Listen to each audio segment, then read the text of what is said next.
Bonjour à tous et à toutes, c'est ZK. Aujourd'hui on se retrouve pour une nouvelle vidéo et nous allons parler de la Deathadder Elite.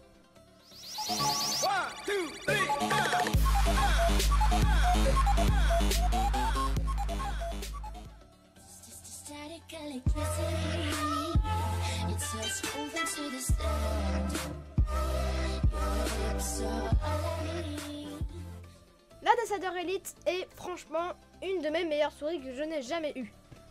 J'avais eu la Razer Imperator, la Razer Naga et la Razer Mamba que j'ai pu tester et bien utiliser. Des 4, c'est clairement la Deathadder Elite qui remporte. À part le fait qu'elle soit très légère, ça c'est un petit bémol pour ma part qui me pose problème, elle est parfaite. Évidemment, aucune souris n'est parfaite, mais celle-là est vraiment géniale. Je la conseille à tous ceux qui font des FPS, qui jouent à Minecraft, elle est très bien. Pour le drag click, elle est hyper bien. Franchement, moi, j'ai jamais autant bien drag click. Et pour le jitter, elle est aussi bien. Pour ce qui est du connectique, c'est une filaire, bien évidemment. Le USB a changé, ce n'est plus aussi gros que l'ancien. Au niveau des LED, moi, j'ai pris la Deathadder Elite Chroma.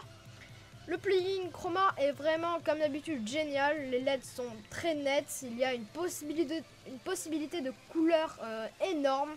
C'est ouf. Pour ce qui est de la sensibilité, elle peut aller jusqu'à 16 000 dpi et c'est énorme. Même si ça sert à rien, on sait qu'elle peut aller très loin et c'est bien.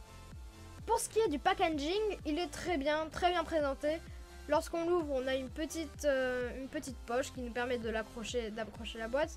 Puis nous découvrons la souris sous un film plastique, donc elle ne bouge pas et c'est magnifique. Il suffit d'enlever le film plastique et elle est libre.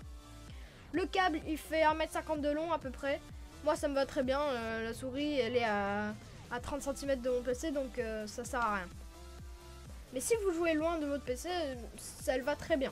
Pour ce qui est des macros, des 4 clics configurables ajoutés sur cette souris, il y en a 2 sur la face supérieure de la souris, qui sont de base utilisés pour régler la sensibilité, et 2 sur la face gauche de la souris qui servent à rien. On peut juste les configurer, c'est des macros. Petit aparté, vous voyez que le décor a changé. La vidéo précédente, la caméra était là et maintenant je vous ai mis là. Je sais pas si ça vous plaît, j'ai mis les LED, il y a quelques Yoshi, je vous avais montré dans la dernière vidéo. J'espère que ça vous plaît. Bon, ça fait bientôt 1 mois que j'ai cette souris et elle n'a aucun problème. Contrairement aux autres, j'ai jamais eu de problème pour la connecter, elle s'est jamais éteinte pendant que je jouais, il n'y a pas de problème. Pour l'instant, elle est très bien. Je l'ai obtenue en mi-août pour mon anniversaire. Je voulais vous faire la vidéo beaucoup plus en arrière, mais j'ai eu vraiment la flemme de ouf. Mais bon, voilà, cet après-midi, je me suis dit, allez, je me lance, je fais la vidéo et on y va. Voilà, j'espère que ça vous a plu, n'hésitez pas à like, je sais qu'il y en a beaucoup qui, n'est-ce pas Thomas, qui pendant la vidéo, dès qu'elle se finit, paf, ils passent sur une autre sans enlever le petit écran et ils pensent pas à like, mais vraiment, pensez à le faire, ça me fait vraiment plaisir et ça montre que vous avez aimé la vidéo. Si vous voulez mettre un dislike, allez-y, il n'y a pas de problème, mais écrivez-moi dans les commentaires pourquoi. Pour m'améliorer au niveau du son, du décalage, eh ben, j'ai pris la technique du clap, merci Autark. Mais ça faisait longtemps que je l'avais, évidemment je bidouille un peu via Sony Vegas les bandes son, mais à ce niveau là je pense qu'il n'y a pas de problème.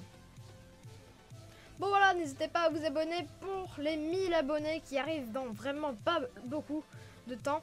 Et ben je ferai la vidéo setup bien évidemment, même s'il sera pas au complet, il y a l'ordi qui arrive à Noël normalement, donc on verra. Allez, ce sera tout pour cette vidéo, restez comme vous êtes car vous êtes les meilleurs, peace.